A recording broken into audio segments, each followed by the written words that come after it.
மறைந்த முன்னாள் முதல்வர் செல்வி ஜெயலலிதா அம்மா சொன்ன குட்டி கதைகள்ல இதுவும் ஒண்ணு. ஏமாறுபவர்கள் இருக்கும் வரை ஏமாற்றிக் கொண்டுதான் இருப்பார்கள். இது ஒரு காக்கா கதை. ஒரு ஊர்ல ஒரு பாட்டி ஒரு மரத்தடியில வடை சுட்டு வித்துக்கிட்டு இருந்தாங்க. ஒரு நாள் ஒரு காக்கா அந்த மரத்துல வந்து உட்கார்ந்தது. வடையோட மனம் காக்காவோட மூக்க தொலைச்சது. எல்லாரும் வடைய வாங்கி சாப்பிடுறாங்க. காக்காவுக்கும் வடை சாப்பிடணும்னு ரொம்பவே ஆசையா இருந்தது. பாட்டி கிட்ட, காக்கா, உனக்கு உதவியா ஏதாவது வேலை செய்கிறேன், ஒரு வடை தாங்க அப்படின்னு கேட்டது. பாட்டி, உன்னால எனக்கு என்ன உதவ முடியும் அப்படின்னு கேட்டாங்க. அடுப்பு எரிக்க காஞ்ச சுள்ளி விறக பிறக்கி கொண்டு வந்து தர்றேன் அப்படின்னு சொன்னது காக்கா. பாட்டி சரி அப்படின்னு சொன்னாங்க. காக்கா பறந்து போய் காட்டுல கடந்த விறகு குச்சிகளை வாயில கவ்வி எடுத்து வந்தது.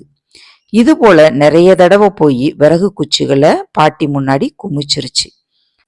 பாட்டி ரொம்பவே சந்தோஷப்பட்டாங்க. இந்தா அப்படின்னு ஒரு வடைய நீட்டினாங்க பாட்டி. காக்காவோ வடைய வாயில கவ்விக்கிட்டு அதனோட கூட்டுக்கு போயிருச்சு. அந்த பக்கமா ஒரு நரி வந்தது. காக்கா வாயில இருக்கும் வடைய நரி பார்த்தது. அந்த வடைய பறிச்சுக்கிடணும் அப்படின்னு நினைச்சது நரி. உடனே அது காக்காவை புகழ தொடங்கிருச்சு. காக்கா, ஆஹா, எத்தனை அழகு நீ! உன்னோட கண்ணும் கருகரு மேனியும், அடடா, அழகோ அழகு! உன்னோட குரலும் இனிமையாகத்தான் இருக்கும். எங்க உன்னோட இனிமையான குரல்ல ஒரு பாட்டு பாடேன் அப்படின்னு இதமா கேட்டது. புகழ்ச்சிக்கு மயங்கிய காக்காவும் வாயிலிருந்த வடைய மறந்து கா கான்னு பாடியது. வடை கீழே விழுந்துருச்சு. நரியும் வடைய கவ்விக்கிட்டு ஓடியே போயிருச்சு.